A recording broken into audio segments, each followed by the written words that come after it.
أعوذ بالله من الشيطان الرجيم. بسم الله الرحمن الرحيم. وأنذر به الذين يخافون أن يحشروا إلى ربهم ليس لهم من دونه ولي ولا شفيع لعلهم يتقون. صدق اللہ العظیم.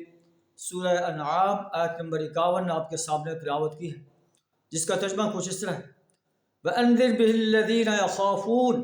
اے نبی صلی اللہ علیہ وسلم، آپ اس علم وحی کے ذریعے سے، اس قرآن کے ذریعے سے جو آپ پر وحی کیا جا رہا ہے، ان لوگوں کو خبردار کر دیں جنہیں اس بات کا خوف ہے ان یحشروا الی ربہم، کہ وہ اپنے رب کے ہاں اس حال میں پیش کیے جائیں گے، لیس لہم من دونہ ولی ولا شفیع، کہ ان کے لیے اس اللہ کے سوا کوئی شفاعت کرنے والا نہیں ہوگا، کوئی حامی و مددگار نہیں ہوگا.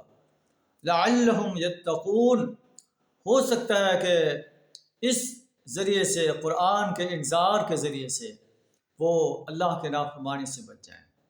اللہ کے نافرمانی سے وہی لوگ بچتے ہیں جنہیں یوم حساب پر کے موقع پر اللہ کی عدالت پہ پیش ہونے کا خوف ہے.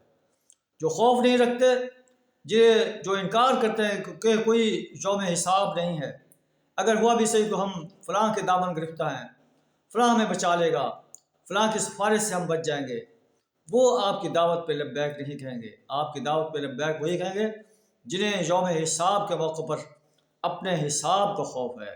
اللہ سے دعا ہمیں یوم حساب کے لیے تیاری کرنے کی توفیق عطا فرمائے. وآخر دعوانا الحمد للہ رب العالمین.